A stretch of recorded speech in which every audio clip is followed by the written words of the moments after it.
Friends, welcome back to my channel. और friend, आज के इस वीडियो सीरीज में हम लोग डिस्कस करने वाले हैं काफी इंपॉर्टेंट टॉपिक को, जिसका नाम है रैंक ऑफ मैट्रिक्स, जो कि आपके एग्जाम पॉइंट ऑफ व्यू से काफी इंपॉर्टेंट है, जो कि आपके इंजीनियरिंग और साथ ही साथ बीएससी में भी बहुत बार एग्जामिनेशन में पूछा गया क्वेश्चन है। तो टॉपिक काफी बेहतरीन है, ये वीडियो काफी सीरीज काफी बेहतर होने वाला है, जिसमें हम लोग एग्जांपल के क्वेश्चन को भी देखेंगे, जिसके थ्रू आप पूरा कंसेप्ट को रैंक ऑफ मैट्रिक्स से समझ जाएंगे। तो वीडियो अंत तक बने रहिएगा, तभी आपको पूरा कंसेप्ट समझ में आएगा। और मैट्रिक्स से रिलेटेड मैंने और भी इंपॉर्टेंट टॉपिक को कवर अप किया है, तो उसका लिंक भी मैं डिस्क्रिप्शन बॉक्स में दे दूंगा, आप वहां से उसे चेकआउट कर सकते हैं। तो हम लोग स्टार्ट करते हैं। तो बेसिकली डेफिनेशन की बात करें कि रैंक ऑफ मैट्रिक्स कब कहलाएगा, किस कंडीशन में कहलाएगा, तो डेफिनेशन में कह रहा है कि matrix is said to be a rank R when, जिसमें पहला कंडीशन है कि it has at least one non zero minor of the order R, यानी उस मैट्रिक्स के पास कम से कम एक नॉन जीरो माइनर आपका होना चाहिए। और माइनर क्या होता है हम लोग आगे देखेंगे। सेकेंड आपका कंसेप्ट कर रहा है कि every minor of order higher than R vanishes, यानी जो आपका माइनर है जिसका ऑर्डर हायर है उसको हम क्या करेंगे, वेनिस करेंगे। क्लियर। उसमें एक पॉइंट आपका दिख रहा है कि rank of a matrix is the largest order of any non vanishing minor of the matrix, यानी जो रैंक ऑफ मैट्रिक्स है वो हायर होता है, लार्जेस्ट ऑर्डर होता है किसका, नॉन वेनिसिंग माइनर का, उस मैट्रिक्स के अंदर।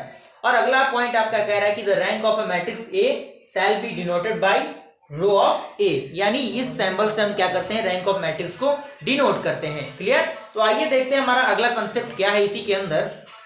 तो फ्रेंड, यहाँ पे कुछ इंपॉर्टेंट नोट आपको दिया हुआ है, जिसमें आपको मेनली 4 पॉइंट आपको दिख रहे होंगे, जिसका याद होना आपके लिए जरूरी होता है, जो कि आपके एग्जाम के पॉइंट ऑफ व्यू से हेल्पफुल होता है और क्वेश्चन को सॉल्व करने में ये काफी मददगार साबित होता है। इसमें पहला पॉइंट कह रहा है कि rank of A and it's transpose is same, यानी जो भी आपका मैट्रिक्स दिया रहेगा उसका रैंक और उसका जो ट्रांसपोज आप निकालेंगे उसका रैंक दोनों क्या होता है, सेम होता है। तो इसको इस तरह से डिनोट किया गया है, rank of A is equal to rank of transpose of A. Second point आपका कह रहा है कि rank of a null matrix is zero, यानी जो नल मैट्रिक्स होता है उसका जो रैंक होता है वो क्या होता है, जीरो होता है। थर्ड पॉइंट कह रहा है कि rank of a non singular square matrix of order R is R, यानी जो नॉन सिंगुलर स्क्वायर मैट्रिक्स होता है उसका जो ऑर्डर होता है वही उसका क्या होता है, रैंक होता है। क्लियर। उसके बाद आपका फोर्थ पॉइंट कह रहा है कि if a matrix has a non zero minor, यदि आपके पास कोई मैट्रिक्स है जो कि नॉन जीरो माइनर का है of order R, it has rank, उसका रैंक क्या होगा, छोटा होगा उसके ऑर्डर से। क्लियर। छोटा होगा या फिर बराबर होगा उसके ऑर्डर के। क्लियर। तो फ्रेंड, आई होप यहां तक कंप्लीट हुआ। आइए हम लोग देखते हैं ट्रांसपोज ऑफ मैट्रिक्स क्या होता है, किस तरह से उसका प्रोसेस यूज किया जाता है, जो कि आपके रैंक ऑफ मैट्रिक्स के अंदर ही है।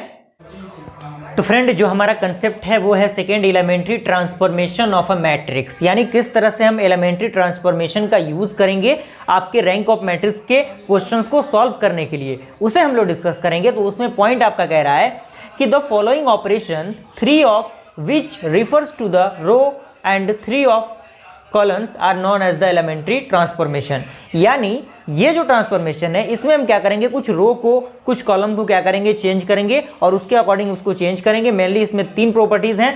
पहला नंबर ये है कि द इंटरचेंजिंग ऑफ एनी 2 रोज या फिर कॉलम, यानी हम क्या करेंगे, इंटरचेंज करेंगे किसी भी 2 रो को या फिर 2 कॉलम को। क्लियर। सेकेंड आपका कॉन्सेप्ट कर रहा है कि द मल्टीप्लीकेशन ऑफ एनी रोज या फिर column by a non zero, यानी हम क्या करेंगे, मल्टीप्लाई करेंगे किसी भी रो में या फिर किसी भी कॉलम में एक नॉन जीरो नंबर से, यानी वो जीरो नहीं होना चाहिए, जीरो के अलावा कोई भी नंबर से हम क्या करेंगे, उसमें मल्टीप्लाई करेंगे। थर्ड नंबर स्टेप आपका कह रहा है कि the addition of a constant multiply of the elements of any row, यानी जो एडिशन होता है कांस्टेंट का और मल्टीप्लाई करता है किसी भी एलिमेंट को एनी रो में या फिर कॉलम में, यानी किसी रो या किसी कॉलम में हम उसका मल्टीप्लाई करते हैं to the corresponding elements of any other row, वो क्या होगा, किसी भी कॉरेस्पॉन्डिंग एलिमेंट और अदर रो के एलिमेंट के बराबर होगा। क्लियर। तो ये बेसिकली आपका वो प्रॉपर्टीज है जो कि ट्रांसफॉर्मेशन में, एलिमेंट्री रो ट्रांसफॉर्मेशन में हम यूज करते हैं। आइए हम देखते हैं हमारा अगला कंसेप्ट क्या है। इन सारे कंसेप्ट का आपको सवाल में सॉल्व करने में ये सारे कंसेप्ट आपको मदद करेंगे। तो ये फालतू की चीज़ें नहीं है, ये सारी इंपॉर्टेंट चीज़ें हैं, आप इनको लिखते चलिए बारी बारी से, जो कि आपके जो बेसिक होता है, बेसिक स्ट्रक्चर जो होता है उसको बिल्डअप करने में मदद करेगा। तो आइए हम देखते हैं हमारा अगला कंसेप्ट क्या है। तो फ्रेंड, यहाँ पे कुछ इंपॉर्टेंट नोटेशंस हैं, जो नोटेशंस का यूज़ हम लोग करेंगे अपने न्यूमेरिकल क्वेश्चन को सॉल्व करने के लिए। बेसिकली यहाँ पे 3 नोटेशन यूज़ किए गए हैं, जहाँ पे है R of I of J for the interchanging of the ith and jth row, यानी हम क्या करेंगे, रो को या फिर कॉलम को चेंज करेंगे जो भी आपका पोजीशन होगा। एंड उसके बाद कह रहा है सेकंड के of r i for the multiplication of the ith row by k, यानी हम क्या करेंगे, के को मल्टीप्लाई करेंगे उस रो में जो भी आपका स्पेसिफाई रो रहेगा उसमें। एंड थर्ड स्टेप में हम क्या करेंगे, जो आपका के आई रहेगा उसमें हम क्या करेंगे, उन चीज़ को जोड़ देंगे, यानी p of r j for the addition of the ith row and p times of the j row. Clear? तो ये आपका कंसेप्ट है। आइए हम लोग एग्जांपल के थ्रू सारे कंसेप्ट को समझने की कोशिश करते हैं। तो फ्रेंड आपका ये क्वेश्चन है, इसमें कह रहा है कि determine the rank of a matrix for the matrix, यानी आपको क्या करना है, इस मैट्रिक्स के लिए रैंक फाइंड आउट करना है इस मैट्रिक्स का। तो ये मैट्रिक्स आपको दिया हुआ है। सॉल्यूशन की अगर मैं बात करूं तो सॉल्यूशन में सबसे पहले उस मैट्रिक्स को आपको कुछ मान लेना है। तो हम लोगों ने ए इसको मान लिया। क्लियर? तो इसमें आप देख सकते हैं इसमें 3 रो और 3 कॉलम आपको दिख रहे होंगे। तो सबसे पहला स्टेप क्या होगा, हम रो 1 में कोई भी छेड़खानी नहीं करेंगे। रो 2 में यानी सेकंड रो में हम क्या करेंगे, इंटरचेंजिंग यानी ट्रांसफॉर्मेशन लगाएंगे, यानी R2 को चेंज करेंगे R2 माइनस R1 से।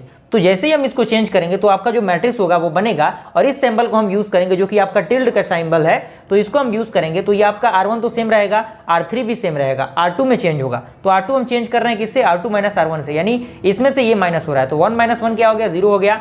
4 माइनस 2 क्या हो गया, 2 हो गया। और 2 माइनस 3 क्या होगा, -1 हो गया।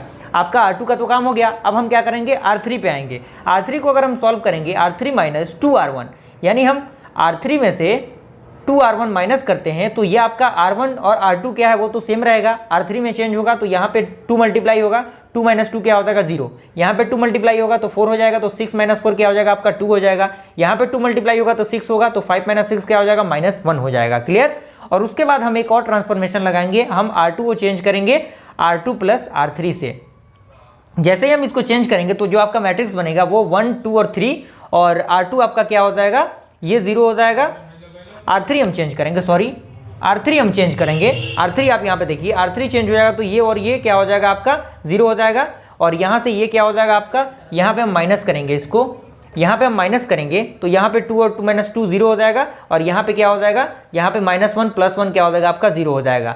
ये आपका नॉन जीरो आ गया, ये वाला नॉन जीरो आ गया, और आपके ये आपका 0 आ गया, और नॉन जीरो कितना है, 2 है। तो इसीलिए जो रैंक होगा इस मैट्रिक्स का वो क्या होगा, आपका 2 होगा। क्लियर? तो यहाँ तक आई हो पूरा कंसेप्ट आपको समझ में आया। अगर वीडियो पसंद आए वीडियो को लाइक जरूर कीजिए, और चैनल पहली बार चैनल को सब्सक्राइब कीजिए। मिलते हैं ऐसे इंटरेस्टिंग वीडियो के साथ, तब तक के लिए थैंक यू।